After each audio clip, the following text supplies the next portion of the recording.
Moidangpok New Keithelmanbi and Moidangpok Khunou ki akoibada nouna shagatlakliba Koila Lonbagi bitumen mixing plant illigal oiba stone crusher amadi brick fill sing asi leingakna athuba matamda Thingjindrabadi Imphal Jiribam Lambi Thingjilagani haina JSC against polluting factories industries in and around Moidangpok New Keithelmanbi and Moidangpok Khunou ki Executive Member Longjam Biju na phongdorakli wafama sing asi Moidangpok makha leikaida Moidangpok New Keithelmanbi and Moidangpok Khunou ki miyamna chathakiba wakat mifam amada phongdokibani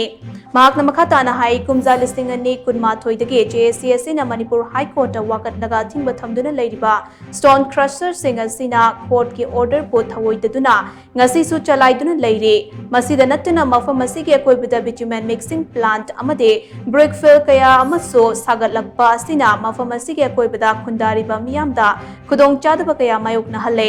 mafam sing asi khunja singna thingbasu leiribani illegal oiba work site sing asi leingakki maikaidagi hayeng fawbki manungda Thingjindrabadi Imphal Jiribam Lambi asi Thingjilagani haiba warepso JSC na lore haina mahakna makhatana phongdokhi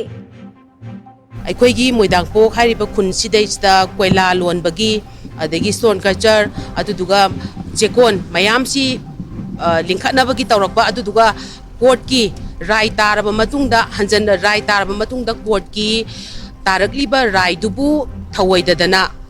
ꯃꯈꯥ ꯇꯥꯅ 2021ꯗ ꯇꯥꯈ꯭ꯔꯕ ꯔꯥꯏꯗꯨ ꯊꯧꯑꯣꯏꯗꯗꯅ ꯉꯁꯤ ꯐꯥꯎꯕꯗ ꯆꯠꯊꯗꯅ ꯅꯨꯡ ꯇꯛꯄꯒꯤ ꯆꯠꯊꯗꯅ ꯂꯩꯔꯤꯕ ꯄꯣꯠ ꯑꯁꯤ ꯁꯔꯀꯥꯔꯒꯤ ꯃꯥꯏꯀꯩꯗꯒꯤꯁꯨ ꯃꯤꯠꯌꯦꯡ ꯆꯪꯕꯤꯌꯨ ꯑꯗꯨꯒ ꯇꯧꯔꯛꯂꯤꯕ ꯊꯕꯛ ꯑꯁꯤ